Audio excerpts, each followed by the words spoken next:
Alright guys, I am the Kodiak, and today we're going to be talking about Cam Akers, running back of the Los Angeles Rams. Tonight he had an insane game against the Patriots, most rushing yards by a Rams rookie since, I believe, 1993.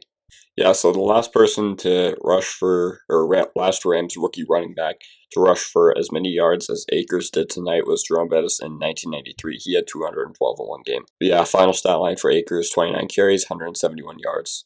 And I don't think many people are going to be talking about this since the Rams basically blew the doors off the Patriots. But I was kind of disappointed that Akers didn't get a shot at the end zone because, at least a red zone carry, because the for rookie running backs, the hot hand is very, very real. You need to be at the top of your game, at the top of your confidence at all time. And I feel like Akers, this was a completely perfect opportunity for Akers to show that he could take the next step, and he did tonight. But it would have been nice to see him get a rushing touchdown or two. But I guess the Rams were playing Madden, and this was Cam Akers' breakout game, so now his development trade is upgraded. He rushed for 171 yards tonight, but if the Rams played the Cowboys now instead of Week 1, he probably would have tripled that number. So coming into the year, or at least before the combine, after the combine too, Cam Akers was viewed as an elite athlete, and a lot of people thought that he was one of the best running backs, if not the best running back in the draft. And he had multiple good years of production at FSU. One of the biggest questions about Akers coming into the NFL was how would he fare, because he basically had to read one of the worst offensive lines in all of college football his final season at FSU. So people were questioning as to whether or not he could adjust, and he was still viewed in that top echelon of running backs. So pre-draft, at least, it was usually Swift, Taylor, or those two flipped around. Then maybe just a step below Dobbins, Akers. Then you got your Clyde Edwards-Helaire's and all that. So as far as the 2020 draft, the Rams were a team that, let's be honest, we all know they're in cap hell. And it's not going to be much longer before their team is not very good anymore, and because their cap guys are already aging. The guys they have to pay a significant sum of money to, they're already getting older. And yeah, the Rams are a good team this year, pretty good team. But who knows how long it's going to last. So the Rams did not have a first round pick this year because they traded it in the Jalen Ramsey deal. And this team just had holes up and down the lineup. So end of the very first round, 32nd overall, Clyde Edwards-Helaire goes to the Chiefs. 3 picks later, DeAndre Swift goes to Detroit. 6 picks after that, Jonathan Taylor goes to the Indianapolis Colts. So Cam Akers was the fourth running back off the board, and a lot of people got excited about this because he was entering a Shanahan-style offense, and he was basically touted as the next Gurley, no pressure kid. So the Rams' first pick was spent on a running back when that team had holes up and down the roster. I'm not sure if you guys know, but running back is not necessarily the most valuable position in the NFL. This was probably the draft with the most investment as far as into running backs that did not include a top 5-ish pick. But the Rams absolutely loved Cam Akers' talent, and he was fourth off the board in a stacked running back class that had CEH, Swift, JT, Dobbins, Akers all taken in the second round or higher. And I know you guys want me to say AJ Dillon and Zach Moss, but I'm not going to include them in the same breath as those other guys. People got excited about Akers because he was pretty damn elusive.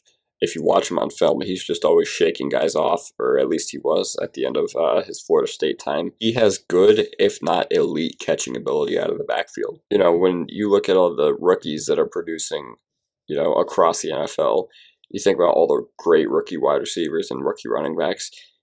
Akers really was not having that great of a year, and there's pretty much a few reasons for this through no fault of his own. One, the Rams just seemed hell-bent on using a committee. Like, I don't know why you're still giving Darrell Henderson or Malcolm Brown touches over Cam Akers, but that's what they decided to do over the first part of the year or so. And then Cam Akers got a really bad rib injury, which when you listen to him describe it, sounds pretty painful. And he had been getting bigger snap share over the past 3 weeks. And last week against Arizona, he looked pretty damn good. But I don't think anyone expected what we had tonight out of Akers. Like, he was just hitting holes, reading holes. There were a lot of big runs that happened that definitely shouldn't have. The Patriots' run defense was not up to the task. I know their team has been playing pretty solid lately, but Akers and that Rams defense tonight just did not care. And Akers tonight finished with more rushing yards than he's basically has the single game record this year for rookie rushing. The only guy who's even close to him is Clyde Edwards-Helaire when he had that 166 game against Buffalo earlier in the season. Yeah, this was just an all-around great performance by Cam tonight. I don't know if it's because Henderson was hurt, but this seems like it's Akers' backfield to lose now. You know, a funny thing I don't think most people knew about Cam Akers is that, and I certainly didn't, sorry, just pull my cowboy hat down. Cam Akers carries his football around everywhere he goes. He's been doing it for multiple years, and Cam Akers just says, I want to get a feel for the football. So the Rams literally entering this year had 0 running backs on their roster, or at least entering this offseason, besides Malcolm Brown and Darrell Henderson, because you remember that they had to move on from Todd Gurley. And they signed him to one of the richest RB contracts in recent memory. I can't remember. Yes, it was after 2017.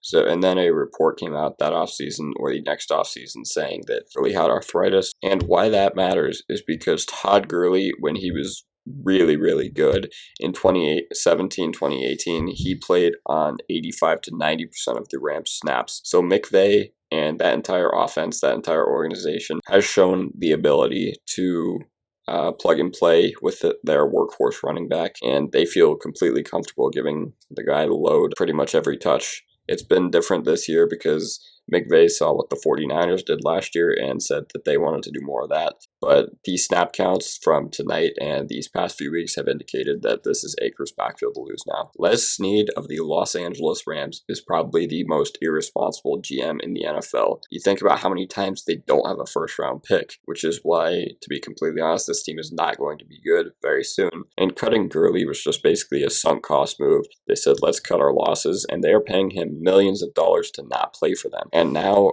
they've been getting significantly cheaper production from cheaper guys than paying the top running back in the NFL at the time $15 million a year. The way I can compare this is, do you guys remember that scene in Moneyball where Brad Pitt is talking about Jason Giambi and he says, well, we can't replace Jason Giambi, but we can try to at least recreate his production. That's basically what happened with the Rams here. It shows why running backs are almost never worth investing into. So if you're a fantasy guy, or in particular dynasty, if you're a dynasty guy like myself, you have to ask yourself, how would you value Akers at this point? And given the scarcity of running backs, I would say I would value Akers from an early to a mid-first, because those early to mid-firsts, at least in the 2021 draft, are likely to be the elite receivers, not the bell cow workhorse running backs. Those are going to go much sooner, because that's what you drafted him for. You drafted him with the intent, or at least any of the rookie running backs mainly, with the intent that by the end of the season, they would be kicking ass and taking names. Akers is not lighting the world on fire this year, but tonight he proved he can, and that's more important than anything. Next week, I think Cam Akers is a must-start against the Jets. You likely drafted him in the 4th, 5th, or 6th round in the hopes that he could become the workhorse by year's end because they have a great schedule going forward. So week 15, Jets. Week 16, Seattle. Seattle's pass defense has been exceptionally bad this year. The run defense has not. But I would still feel comfortable playing Akers week 16 based off of tonight's performance, because against I'm not going to say a good Patriots defense because their unit is sus at best this year. They've also been hit really hard by opt-outs and everything. Tonight showed us what Cam Akers could do if given the opportunity to succeed. And the Rams are a dynamic offense. They are now leading the toughest division in the NFL. It's Cam Akers season. Let's ride. Alright guys, that's going to do it for the video. Leave a like if you enjoyed. Subscribe if you're not already. Follow me on Twitter. Link is in the description below. Anyways guys, have a good day and peace out.